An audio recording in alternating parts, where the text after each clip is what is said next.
Curran মজিদৰ বিষয়ভিত্তিক আলোচনা ও চৰ্চাৰ ধাৰাবাহিকতাৰ আজিৰ 724 নং খণ্ডটিৰ মাজলৈ প্ৰিয় দৰ্শকবৃন্দ আপোনালোক সকলোকে স্বাগতম জনাইছোঁ। আপোনালোক যিয়ে য'তে আছে সকলোলৈকে জনাইছোঁ আমাৰ আন্তৰিক হিয়া ভৰা অভিবাদন সালামুন আলাইকুম। আল্লাহ সুবহানাহু তাআলাই যেন সকলোকে শান্তিৰে ৰাখক, কুশলে ৰাখক আৰু বিশেষভাৱে আমাৰ এই খন্তেকীয়া জীৱনটো আল্লাহ সুবহানাহু তাআলাই যি পথৰ নিৰ্দেশনা হিচাপে কুৰাণ মজিদ আমাৰ মাজলৈ প্ৰেৰণ কৰিছে, সেই কুৰাণ মজিদ অনুসৰি আমাৰ এই ক্ষণস্থায়ী জীৱনটো পৰিচালনা কৰাৰ ক্ষেত্ৰত আল্লাহ সুবহানাহু তাআলাই যেন আমাক তৌফিক দান কৰক, আমাক আল্লাহৰ কিতাপৰ প্ৰতি আগ্ৰহী কৰি তোলক, আল্লাহৰ কিতাপৰ আমাক যথাযথভাৱে বুজ দিয়ক।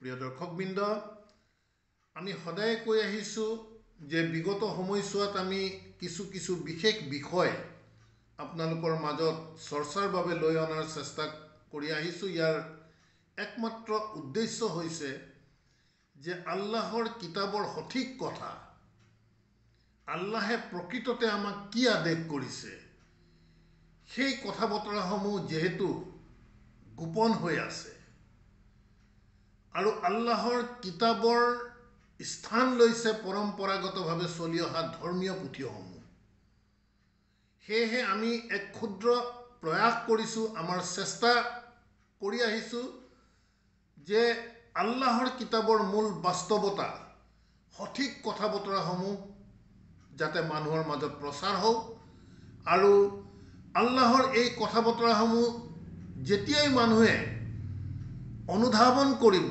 বুজাৰ চেষ্টা কৰিব, তেনে প্ৰত্যেকগৰাকী লোকে প্ৰকৃততে সত্য কোনটো আৰু কোনটো আল্লাহৰ নামত প্ৰকৃততে প্ৰচাৰ কৰি থকা হৈছে, এই পাৰ্থক্য তেওঁ ইনশাআল্লাহ অনায়াসে বুজি পাব।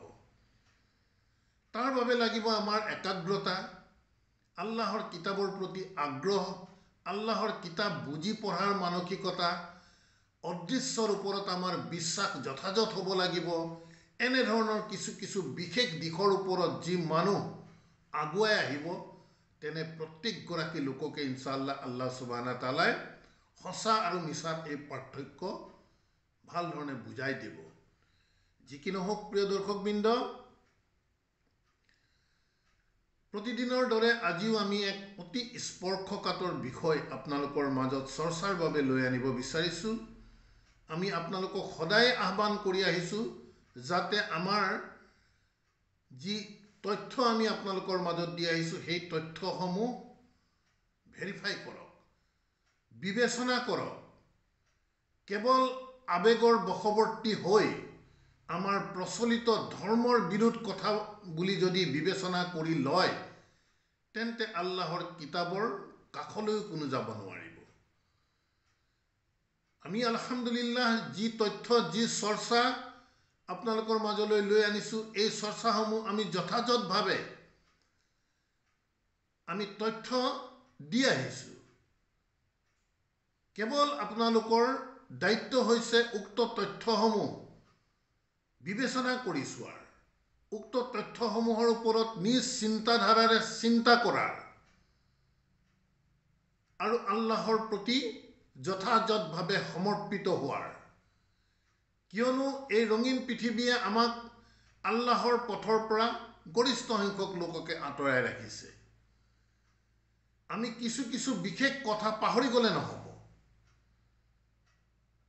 যুগে যুগে কালে কালে আল্লাহ সুবহানাহু তাআলাই যি নবী ৰসুল মানুহৰ মাজলৈ প্ৰেৰণ কৰি আহিছে, এই নবী ৰসুলসকলে কেৱল আল্লাহৰ কিতাপ প্ৰচাৰ কৰিছে।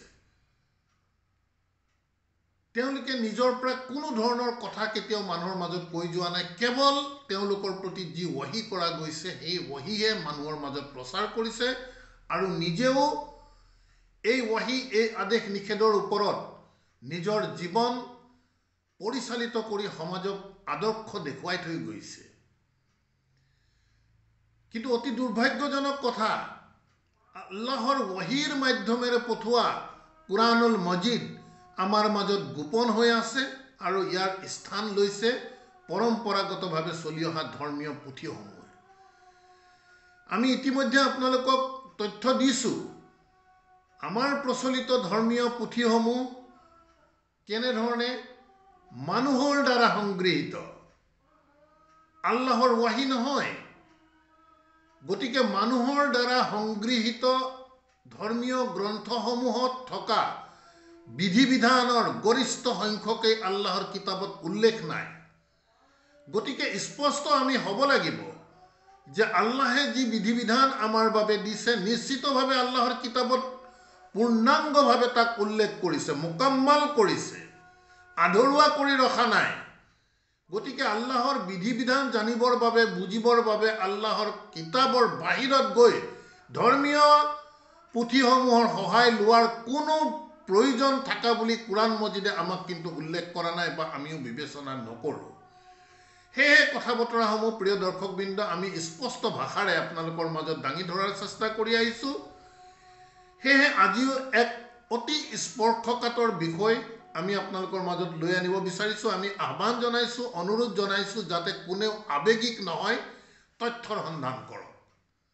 যদিহে পৰকাল বিশ্বাসী হওঁ, যদিহে আমি অদৃশ্যৰ ওপৰত বিশ্বাসী হওঁ, তেন্তে আমি যিসমূহ কথা, যিসমূহ তথ্য আপোনালোকৰ মাজলৈ লৈ আনিছোঁ, সেই তথ্যসমূহ আপোনালোকে নিজ বিবেচনাৰ আওতালৈ আনক। আমি সদায় কৈ আহিছোঁ প্ৰিয় দৰ্শকবৃন্দ, ইমান কৌশলগতভাৱে বস্তুবোৰ ধৰ্মীয় দিশসমূহক সুপ্ৰতিষ্ঠিত কৰা গৈছে, যাক কোৰাণ মজিদৰ ভিতৰত গভীৰভাৱে যদি কোনোবাই প্ৰৱেশ নকৰে তেন্তে এনেধৰণৰ কৌশল কোনেও প্ৰকৃততে ধৰিব নোৱাৰিব। এনে বহুতো কৌশলৰ ভিতৰত এক অন্যতম কৌশল হৈছে কোৰাণত উল্লেখিত চালাতক আমাৰ প্ৰচলিত নামাজ বুলি অনুবাদ কৰি থকা গৈছে। আমি সদায় কৈ আহিছোঁ প্ৰিয় দৰ্শকবৃন্দ, আজিও কম যে আল্লাহে উল্লেখ কৰা বিধি বিধানসমূহ নিজৰ জীৱনত বাস্তৱায়িত কৰাকেই আকিমি চালাত বুলি কৈ আহিছে। গতিকে কোৰাণ মজিদৰ পৰা আল্লাহে কেনেধৰণৰ সৎকৰ্মৰ বিধি বিধানসমূহ আমাক দিছে সেই দিশসমূহ আমি জানিব লাগিব। সেই চৰিত্ৰসমূহ আমি আমাৰ জীৱনত গঢ় দিব লাগিব। এনেধৰণৰ যিয়েই আল্লাহৰ কথা বতৰাৰ ওপৰত নিজৰ স্থিতি সবল কৰি আগুৱাই আহিব, তেনে প্ৰত্যেকগৰাকী লোকৰ সৈতে আল্লাহৰ এক প্ৰত্যক্ষ সংযোগ স্থাপন হয়। চালাতৰ মূল বাস্তৱতা হৈছে কোৰাণ মজিদৰ দৰ্শন অনুসৰি এনেধৰণৰ। কিন্তু প্ৰিয় দৰ্শকবৃন্দ, ধৰ্মীয় পুথিসমূহে এই চালাতক আমাক প্ৰচলিত নামাজ বুলি বুজাই আহি আছে। কোৰাণৰ দৰ্শনে এই কথা আমাক কেতিয়াও সমৰ্থন নকৰে। যেহেতু প্ৰচলিত নামাজৰ কোনো পৰিকাঠামো, কোনো বিধি বিধান আল্লাহ সুবহানাহু ওয়া তাআলাৰ কিতাপত উল্লেখ নাই। আল্লাহে কোৰাণ মজিদত বাৰম্বাৰ কৈছে যে ইনিল হুকমু ইল্লা লিল্লাহ। সেই হুকুম প্ৰকৃততে হুকুমেই নহয়, একমাত্ৰ যিটো আল্লাহৰ ফালৰ পৰা আহিছে।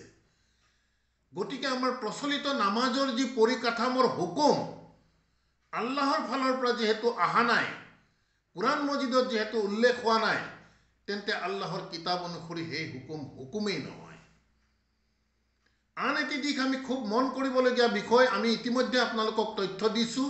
কোৰাণ মজিদৰ বাহিৰৰ যিমান ধৰ্মীয় গ্ৰন্থ, আমাক কোনো বিশেষ ইমাম, কাজাকিস্তানৰ ইমাম, ইৰাণৰ ইমাম, পাৰ্চিয়ান ইমাম, তেওঁলোকৰ বক্তব্য, তেওঁলোকৰ দ্বাৰা সংগৃহীত, তেওঁলোকৰ দ্বাৰা সংকলিত বিধানকেই প্ৰকৃততে আমি বাস্তৱায়ন কৰি আহিছোঁ, য'ত আল্লাহৰ কিতাপৰ স্থানতেই গোপন হৈ থাকে। গতিকে এনে বিভিন্ন দিশসমূহৰ ভিতৰত এক অন্যতম দিশ হৈছে আমাৰ প্ৰচলিত নামাজ। আমি হয়তো বহুতেই নাজানো যে এই প্ৰচলিত নামাজ যেহেতু কোৰাণ মজিদত উল্লেখ নাই, পৰিকাঠামোৰ কোনো ৰুকু সিজদাহৰ বিধি বিধান আল্লাহে কোৰাণ মজিদত উল্লেখ কৰা নাই। মন কৰিব লাগিব যে আল্লাহে নোকোৱা কথা কোনো নবী ৰসুলে সমাজত প্ৰচাৰ কৰা নাই। এই কথা কোৰাণে আমাক সাক্ষী দি আহিছে।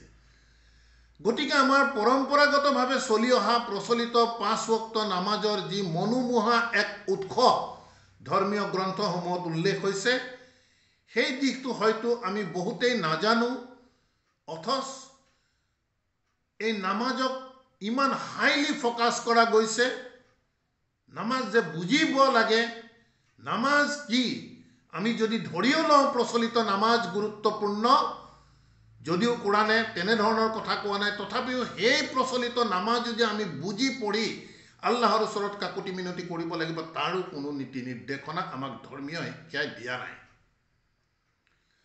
গতিকে আহক প্ৰিয় দৰ্শকবৃন্দ আমি প্ৰসংগৰ লগত সংগতি ৰাখি বিষয়বস্তু যেহেতু কোৰাণ মজিদৰ বাহিৰলৈ ওলাই যোৱা বিষয় প্ৰচলিত নামাজ কোৰাণ মজিদত যেহেতু নাই গতিকে কোৰাণ মজিদত নথকা বিষয় এটি আমাৰ ধৰ্মীয় গ্ৰন্থত কেনেধৰণে এক মনোমোহা উৎস হিচাপে পৰিগণিত হৈ সেই নামাজ আমি সকলোৱে পালন কৰি আহিছোঁ তাৰে কিছু তথ্য দিবৰ বাবে আমি আপোনালোকক লৈ আনিব বিচাৰিছোঁ আমাৰ হাতত থকা অন্যতম এক ধৰ্মীয় গ্ৰন্থ সহিহুল বুখাৰী আমি ইতিমধ্যে উল্লেখ কৰিছোঁ সহিহুল বুখাৰী সংগ্ৰহক সংকলক হৈছে কাজাকিস্তানৰ ইমাম ইছমাইল বুখাৰী সাহেব তেখেতে সংগ্ৰহ কৰা কথা বতৰাসমূহকেই আমি সত্য 100% বুলি বিবেচনা কৰি আহি সেই দিশসমূহকে আমি পালন কৰি আহিছোঁ য'ত আল্লাহ সুবহানাহু তাআলাই এনে কোনো ধৰণৰ ইমাম আউলিয়াৰ পৰা আমাক আঁতৰত থাকিবলৈ কৈছে একমাত্ৰ ইত্তেবা কৰিব কৈছে মা উনজিলা ইলাইকুম মিৰ ৰাব্বিকুম যি তোমালোকৰ প্ৰতি নাজিল কৰা গৈছে তোমালোকৰ সৃষ্টিকৰ্তা তথা প্ৰতিপালকৰ তৰফৰ পৰা অৰ্থাৎ একমাত্ৰ আল কোৰাণ আমাক অনুসৰণ কৰিবলৈ ইত্তেবা কৰিবলৈ আদেশ কৰিছে গতিকে আমাৰ প্ৰচলিত আমাৰ অতি বিশ্বাসী কোৰাণ মজিদত নথকা এই 5 ওয়াক্ত নামাজৰ উৎস আপোনালোকৰ আগত ব্যক্ত কৰিবৰ বাবে আমি আপোনালোকক আমন্ত্ৰণ জনাইছোঁ এই সহিহুল বুখাৰীৰ সালাত অধ্যায়ৰ 349 নং হাদিসটিৰ মাজলৈ আমি আপোনালোকক আমন্ত্ৰণ জনাইছোঁ আহক প্ৰত্যেকেই আমি আমাৰ প্ৰচলিত নামাজৰ উৎস ধৰ্মীয় কোন গ্ৰন্থৰ পৰা কেনে ধৰণে আহিছে সেই দিশটোৰ প্ৰতি কিছু জ্ঞান লওঁ কোনে কেনে ধৰণে ইয়াক গ্ৰহণ কৰে হেতু আপোনালোকৰ প্ৰত্যেকৰে বিচাৰ্য বিষয়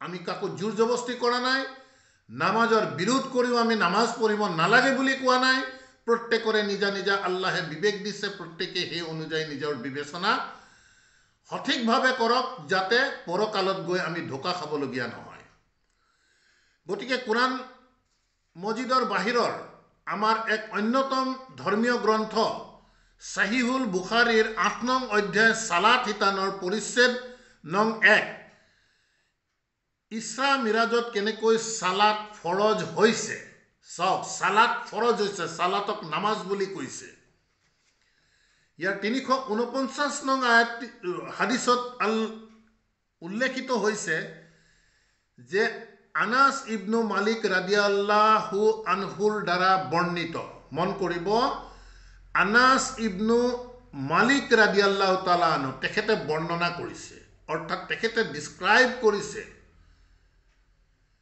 তেখেতে কৈছে আবু জৰ ৰাদিয়াল্লাহু তাআলা আনহুৱে ৰাসূলুল্লাহ সাল্লাল্লাহু আলাইহি ওয়াসাল্লামৰ পৰা বৰ্ণনা কৰিছে গতিকে ইবনে মালিক ৰাদিয়াল্লাহু তাআলা আনহুৰ দ্বাৰা বৰ্ণিত ঘটনাটো আন এজন সাহাবীৰ মুখেৰে শুনা কথা আমি প্ৰত্যেকটো বিষয় কিছু বিশ্লেষাত্মক দৃষ্টিভংগীৰে ইনশাআল্লাহ আমি চাব লাগিব ৰাসূলুল্লাহ সাল্লাল্লাহু আলাইহি ওয়াসাল্লামৰ পৰা বৰ্ণনা কৰিছে তেখেতে কৈছে মই মক্কাত থকা অৱস্থাত মোৰ গৃহৰ চালি উন্মুক্ত কৰা হ'ল এই বক্তব্য সালামুন আলা মুহাম্মদৰ বুলি ইয়াত অভিহিত কৰিছে যে মক্কাত থকা অৱস্থাত তেখেতৰ গৃহৰ চাল উন্মুক্ত কৰি দিয়া গ'ল এনে সময় জিব্ৰিল আলাইহিস সালাম অৱতীৰ্ণ হৈ মোৰ বক্ষ বিদীৰ্ণ কৰিলে ৰূফ ওপেন কৰি দিয়াৰ পাছত জিব্ৰিল আলাইহিস সালাম প্ৰৱেশ কৰি ৰাসূলুল্লাহ সাল্লাল্লাহু আলাইহি সাল্লামৰ বক্ষ বিদীৰ্ণ কৰিলে অৰ্থাৎ বুকু ফালি দিয়াৰ কথা আহিছে ইয়াত আৰু ইয়াক জমজমৰ পানীৰে ধুলে খুব তীক্ষ্ণভাৱে যাতে প্ৰত্যেকটো বিষয় বাস্তৱতা সহকাৰে চিন্তা কৰক প্ৰত্যেকে ইয়াৰ পিছত হিকমত আৰু ইমান ভৰ্তি এটি সোণৰ পাত্ৰ লৈ আহিল আৰু হেয়া মোৰ বুকুৰ মাজত ঢালি বন্ধ কৰি দিলে চেষ্ট অপেন কৰিলে, চেষ্ট ফালি দিলে, জমজমৰ পানী দি ৱাছ কৰিলে, ৱাছ কৰাৰ পিছত হিকমত আৰু ইমান ভৰ্তিৰ এটি সোণৰ টোপোলা তাত ভৰাই বন্ধ কৰি দিলে। মন কৰিব, ইমান ভৰাইছে ইয়াত। কুৰাণ মজিদে এই সন্দৰ্ভত কি কৈছে, ইনশাআল্লাহ তথ্য আমি আপোনালোকৰ মাজলৈ লৈ অনাৰ চেষ্টা কৰিম। পইণ্ট টু বি নোটেড, আমি আহ্বান জনাম যে ইমান এটি সোণৰ টোপোলাৰ মাজত ইমান ভৰাই বুকুত মাজত ৰাখি বন্ধ কৰি দিয়াৰ কথা আহিছে ইয়াত। ইয়াৰ পাছত হাতত ধৰি মোক পৃথিৱীৰ আকাশৰ দিশলৈ লৈ গ'ল। পিছত যেতিয়া পৃথিৱীৰ আকাশ আহি পালোঁ, জিব্ৰাইল আলাইহিছ সালামে আকাশৰ ৰক্ষকক ক'লে, দুৱাৰ খোলা। আকাশৰ ৰক্ষকে ক'লে, কোন আপুনি? জিব্ৰাইল আলাইহিছ সালামক প্ৰশ্ন কৰিলে আকাশৰ ৰক্ষকে। জিব্ৰিল আলাইহিছ সালামে ক'লে, মই জিব্ৰিল, আপোনাৰ সৈতে কোনোবা আছে নেকি? ৰক্ষকে জিব্ৰিলক সুধিলে, আপোনাৰ সৈতে কোনোবা আছে নেকি? জিব্ৰিলে ক'লে, হয়, মুহাম্মদ সাল্লাল্লাহু আলাইহি সাল্লাম আছে। ইয়াৰ পিছত ৰক্ষকে ক'লে, তেওঁক মাতা হৈছে নেকি? আকাশৰ ৰক্ষকে জিব্ৰিলক প্ৰশ্ন কৰি আছে যে তেওঁক মাতা হৈছে নেকি? জিব্ৰিলে ক'লে, হয়। ইয়াৰ পাছত যেতিয়া আমাৰ বাবে পৃথিৱীৰ আকাশ খুলি দিয়া হ'ল আৰু আমি পৃথিৱীৰ আকাশত প্ৰৱেশ কৰিলোঁ, তেতিয়া দেখিলোঁ তাত এজন ব্যক্তি উপবিষ্ট হৈ আছে, যাৰ সোঁ কাষত বহুতো মানুহৰ আকৃতি আছে, মন কৰিব, আৰু বাওঁফালেও আছে বহুতো মানুহৰ আকৃতি। যেতিয়া তেখেতে সোঁফালে দৃষ্টিপাত কৰে হাঁহি উঠে, আৰু যেতিয়া বাওঁফালে দৃষ্টি নিক্ষেপ কৰে কান্দি দিয়ে। আকাশ অপেন কৰাৰ পিছত সোমাই গৈ দেখা পালে এজন মানুহৰ দুয়ো কাষে দুটি দল আছে। সোঁফালে তেখেতে দৃষ্টি দিলে হাঁহি দিয়ে, আৰু বাওঁফালে দিলে কান্দি দিয়ে। ইয়াৰ পিছত তেওঁ ক'লে, স্বাগতম হে নবী আৰু সজ্জন। মই জিব্ৰিলক ক'লোঁ, এই প্ৰশ্ন সালামুন আলা মুহাম্মাদৰ, কোন এইজন ব্যক্তি? তেখেতে উত্তৰ দিলে, এখেত হৈছে আদম আলাইহি ৱাসাল্লাম। গতিকে আকাশ উন্মুক্ত হোৱাৰ পিছত তাত যিজন মানুহ বহি আছিলে তেখেত আদম বুলি উল্লেখ কৰিছে, আৰু তেখেতৰ সোঁফালে বাওঁফালে আন তেখেতৰ সন্তানসকলৰ ৰূপ। ইয়াৰ আগত উল্লেখ কৰা গৈছে মানুহৰ আকৃতি, মানুহ, আৰু ইয়াত ৰুহ বুলি উল্লেখ কৰিছে। এই বিষয়সমূহ আমি বিশ্লেষণ কৰি চাব লাগিব। তেওঁলোকৰ মাজৰ সোঁফালৰ লোকসকল জান্নাতী আৰু বাওঁফালৰ লোকসকল জাহান্নামী। ফলত তেখেতে যেতিয়া সোঁ দিশলৈ চায় তেতিয়া হাঁহে। হাঁহিবলৈ হ'লে ৰুহে হাঁহিব নোৱাৰে, মানুহ হ'ব লাগিব। হাঁহিৰ কথা যিহেতু আহিছে, আৰু মানুহক পুনৰুত্থান পুনৰ্জীৱিত কৰাৰ দিশটো কোৰাণ মজিদে কৈছে ৰোজ কিয়ামতৰ দিনা সংঘটিত হ'ব। এতিয়া নহয়, এতিয়া গেলি পচি যাব চব। ইল্লিন আৰু চিজ্জিনত তেওঁলোকৰ যি চেতনা ৰুহ আল্লাহে জব্দ কৰি ৰখাৰ কথা কোৰাণ মজিদত আহিছে। ইয়াত হাঁহৰ কথাটো আহিছে যেতিয়া মানুহ হ'ব লাগিব। আৰু যেতিয়া বাওঁফালে চাই তেতিয়া কান্দে। তাৰপিছত জিব্ৰিল আলাইহিছ সালামে মুখ লৈ দ্বিতীয় আসমানত উঠিল আৰু আকাশৰ ৰক্ষকক ক'লে, দুৱাৰ খোলা। তেতিয়া ইয়াৰ ৰক্ষকে প্ৰথম ৰক্ষকৰ দৰে প্ৰশ্ন কৰিলে, পিছত দুৱাৰ খুলি দিয়া গ'ল। আনাছ ৰাদিয়াল্লাহু তাআলাই কৈছে, চব ইয়াত আন এজন মানুহ আহি সোমালেহি এই কথা বতৰাসমূহৰ। প্ৰথমতে আনাছ ইবনে মালিক ৰাদিয়াল্লাহু তাআলা আছিল। তেখেতে বৰ্ণনা কৰিছে যাৰ ৰাদিয়াল্লাহু তাআলা আনহুৰ পৰা ইয়াত এজন তৃতীয় ব্যক্তিৰ কথা প্ৰৱেশ হৈছে, যাক কোৱা গৈছে আনাছ ৰাদিয়াল্লাহু আনহুৱে কৈছে।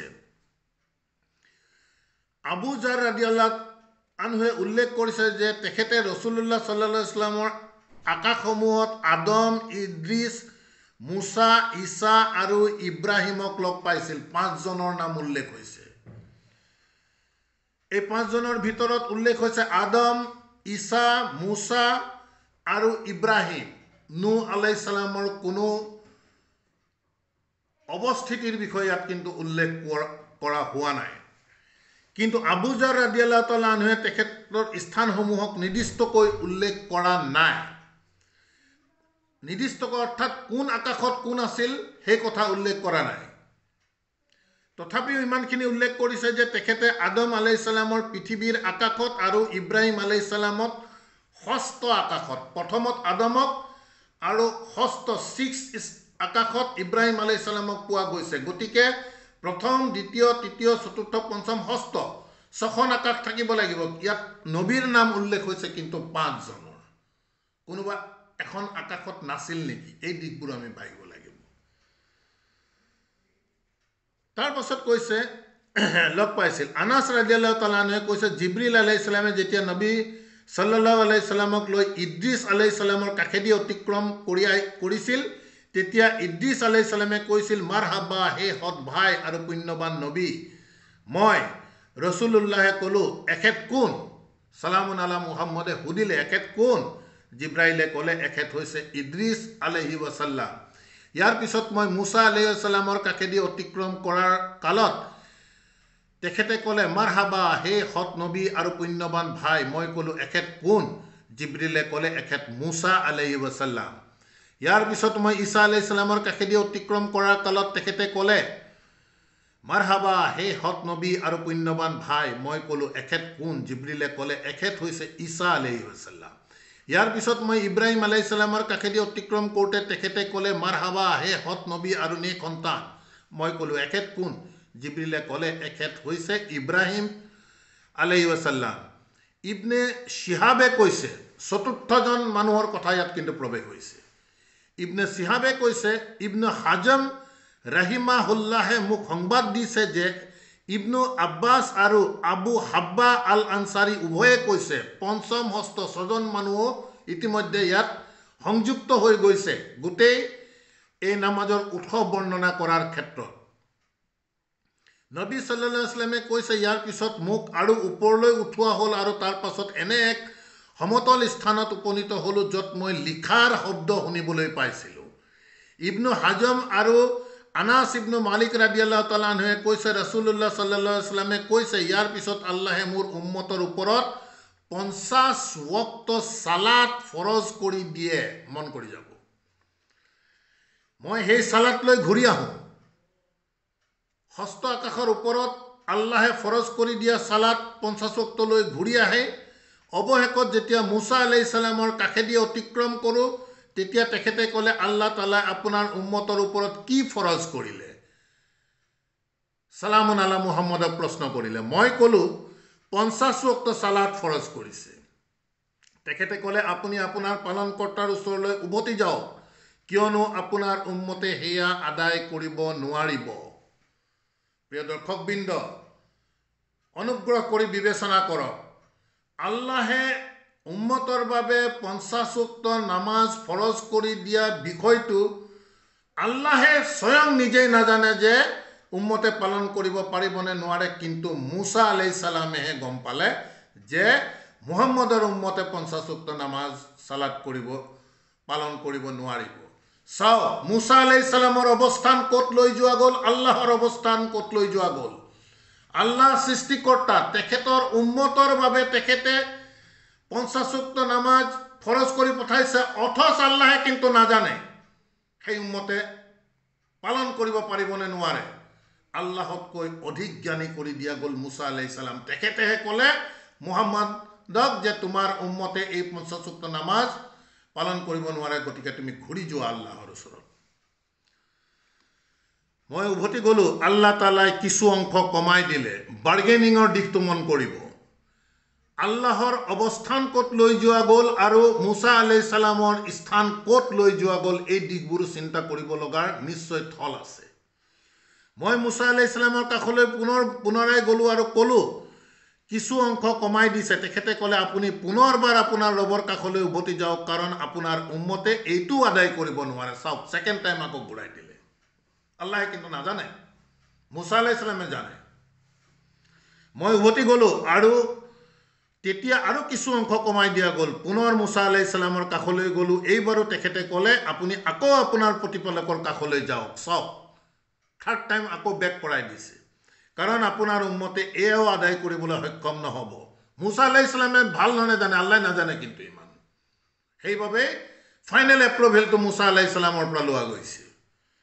তেতিয়া মই পুনৰাই গ'লো আৰু তেতিয়া আল্লাহে ক'লে, এই 5 ওয়াক্তই 50 ওয়াক্ত বুলি গণ্য হ'ব, মোৰ কথাৰ কোনো হাল সলনি নহয়।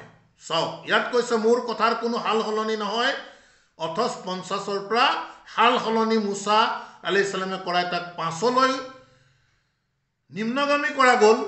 কিন্তু ইয়াত লিখিছে যে আল্লাহৰ কথাৰ কোনো হাল সলনি নহয় কোৰাণ মজিদৰ লা মুবাদ্দিলু কালিমাতিহি আয়াতটো ক'ত কেনেধৰণে প্লেচ কৰিছে য'ত ইয়াৰ বাস্তৱতা নাই ইতিমধ্যে সলনি হৈ গৈছে মই পুনৰাই মুছা আলাইহিছ সালামৰ কাষলৈ আহিলোঁ তেখেতে মোক আকৌ ক'লে আপোনাৰ প্ৰতিপালকৰ কাষলৈ পুনৰাই যাওক মই ক'লোঁ পুনৰাই মোৰ প্ৰতিপালকৰ কাষলৈ যাবলৈ মই লজ্জাবোধ কৰিছোঁ ইয়াৰ পিছত জিব্ৰাইল আলাইহিছ সালামে মোক সিদৰাতুল মুনতাহা পৰ্যন্ত লৈ গ'ল আৰু তেতিয়া সেইটো বিভিন্ন ৰঙেৰে আবৃত আছিল যাৰ তাৎপৰ্য সম্পৰ্কে মই অৱগত নাছিলোঁ ইয়াৰ পাছত মোক জান্নাতত প্ৰৱেশ কৰোৱা গ'ল মই দেখিবলৈ পালোঁ তাত আছে মুকুতামালা আৰু তাৰ মাটি হৈছে কস্তুৰী এই হৈছে প্ৰিয় দৰ্শকবৃন্দ কোৰাণ মজিদত কোনো পৰিকাঠামো উল্লেখ নথকা আমাৰ ধৰ্মীয় পৰম্পৰাৰ আটাইতকৈ মূল্যৱান বুলি গণ্য কৰি অহা নামাজ নামৰ বিষয়টিৰ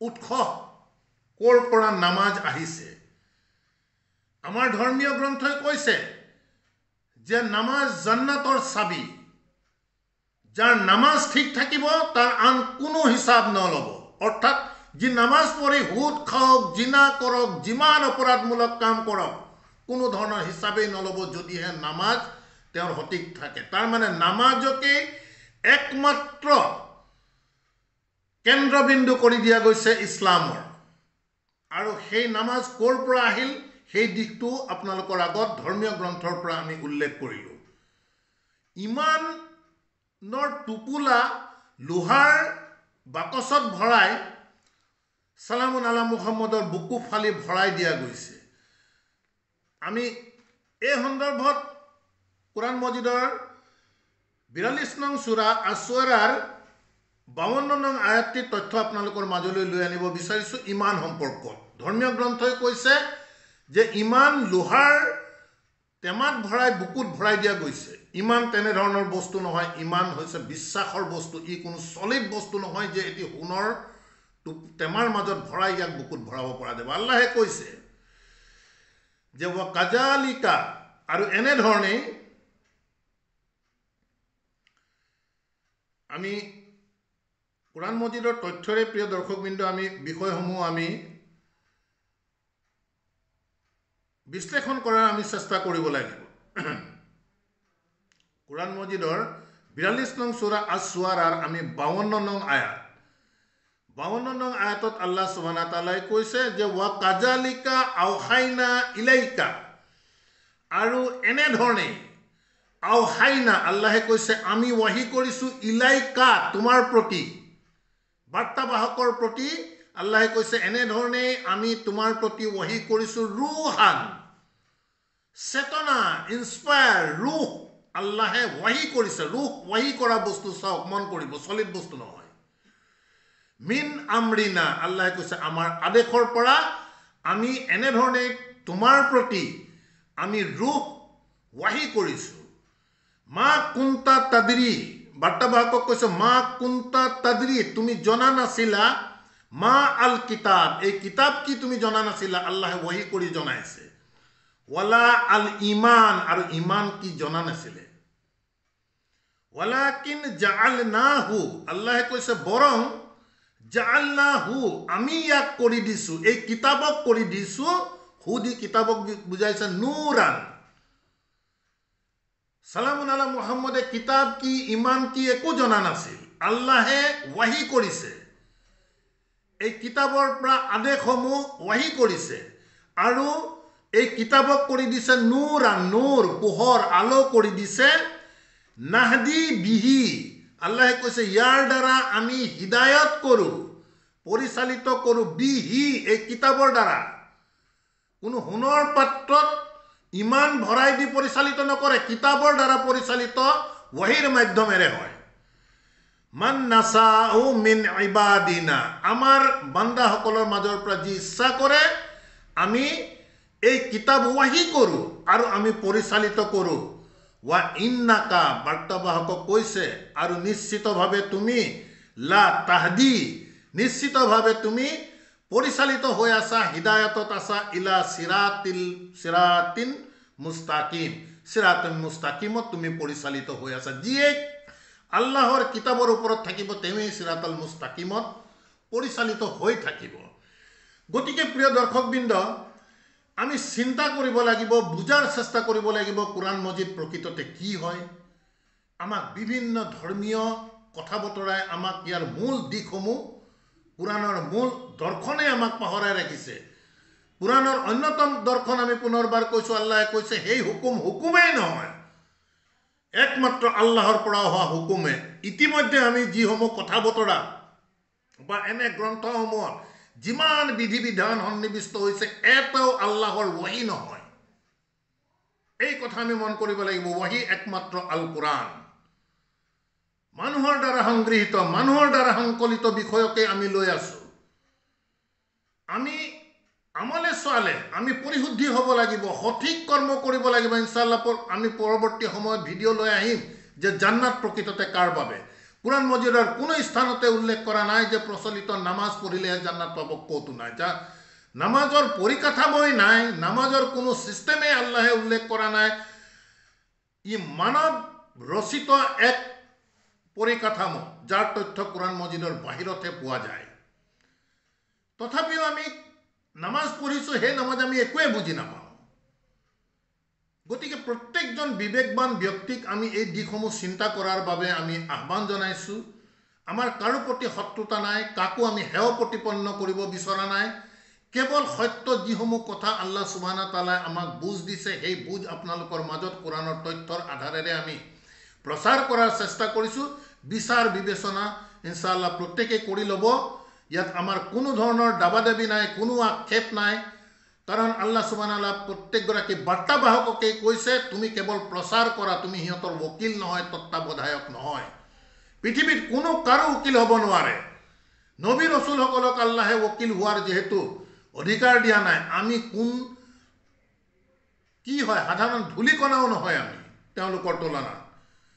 কেৱল আমি চেষ্টা কৰিছোঁ যে সত্য কথাসমূহ প্ৰচাৰ হওক, আল্লাহৰ কিতাপ মানুহে বুজাৰ চেষ্টা কৰক, আৰু পৰম্পৰাগতভাৱে চলি অহা ধৰ্মীয় বিধি বিধান যিসমূহ আল্লাহৰ নহয়, সেইসমূহ পালন কৰিব নে নকৰে, সেই দিশটোৰ প্ৰতি প্ৰত্যেকেই নিজে বিবেচনা কৰক। আলহামদুলিল্লাহ ৰাব্বি আউযু বিকা মিন হামাজাতিছ শায়াতিন ওয়া আউযু বিকা ৰাব্বি আন ইয়াহদুৰুন।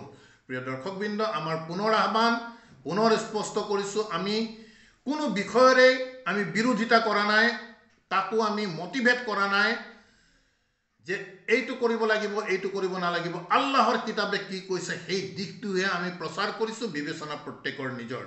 ৰব্বানা আমান্না বিমা আনজালতা ওয়াত্তাবা'না ৰাসূল ফাকতুবনা মা'আস শাহিদিন ওয়া মা আলাইনা ইল্লাল বালাগ ওয়া মা তৌফিকি ইল্লা বিল্লাহ। সালামুন আলাইকুম।